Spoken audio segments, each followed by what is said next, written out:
morning to you. It must be 5 a.m.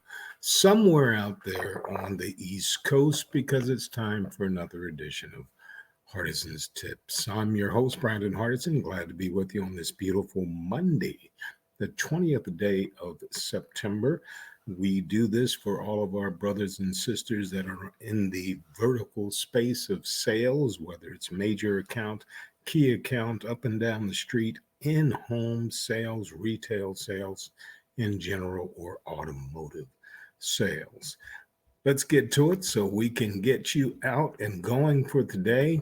This is something for all of you because it affects all of you, especially if you have another partner, employee that's assisting you. And that is dealing with customers' irate incoming phone calls.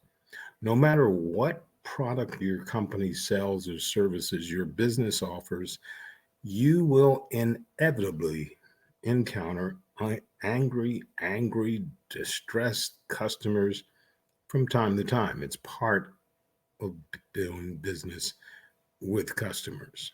While phone conversations with irate customers can be a little bit difficult, they're also a great moment of opportunity for you and your people to rise above that.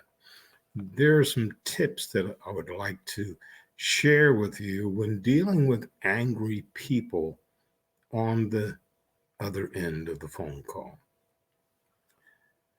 Listen to the customer. It's very crucial that we take time to listen carefully to that angry customer's complaint. Let them finish speaking completely before you respond. Now, once the customer is done responding, assure them that you understand the problem and you're generally there to help them resolve the situation. We have to start to de escalate the customer and their current situation. So, how do we do this? By asking high gain questions. Once the customer has told you their entire story, ask any questions necessary to understand the details of the situation completely. This will help you determine the best way to troubleshoot the situation. Now, don't sound scripted. Scripts and notes can be helpful tools when trying to handle a difficult conversation with an angry customer, but you should never sound like you're reading talking points from a script when responding. This will only further upset the customer. So take time to learn to talk on the phone with your points, but not with the script in your hand. It takes practice. It takes practice. But by doing this, you can make sure that your response to that customer is genuine and reflects the customer's unique needs. Remind the customer that you're there to help them. Too many times, people on the phone are telling them what they can't do for them. So make sure the customer understands that your goal is to resolve the problem and that you will take any steps necessary to achieve that goal. Always maintain a sincere tone when trying to reassure the customer of your particular role in the process.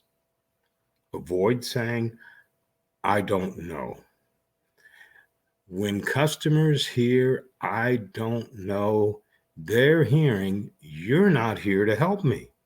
You're not here to help me. So while you may not always have the answers to address the angry customer needs right then, it's important to maintain the role of expert. If you do not know the answer to the customer's question offhand, using phrases like, I'll be happy to look into that situation, or thank you for your patience while I check on this. These things will show the customer that you are proactively looking out for their needs. Don't take any customer's angry situation personal. While the customer's angry may be directed towards you, his or her anger is actually caused by the situation. No matter how nasty a customer becomes, you must always remain friendly and professional. This will help you focus on the conversation of finding a solution. Always arrive at a clear resolution while you have the customer on the phone. In other words, make sure the customer clearly understands what you've done to resolve the situation by the end of the call. If no resolution was reached, make sure the customer is clear on what the next steps in the process that you're going to take. If you promise to call back with additional information, always keep your promise. Failure to do so is only going to make the situation worse. Please make sure we document the incident. If you do have a CRM, put it in the CRM. If you do not, please make sure you take detailed, scrupulous notes. Make it a great account of the call, including all the major points discussed, as well as the steps that were taken to resolve the situation. This will help others who may need to follow up with the customer in the future. So remember, by listening carefully to the customer and working to resolve the issue to the best of your ability, you can earn the customer's trust and confidence. Now, ultimately, this can extend to confidence in your company's product or service, potentially cultivating a lifetime of loyalty if you can resolve the situation to the customer's satisfaction. Once again, Brandon Hardison, President of Champion Strategy, with another Hardison's tip on this beautiful Monday, the 20th day of September of 2021. And as always, in parting, you go out and you make it a champion day.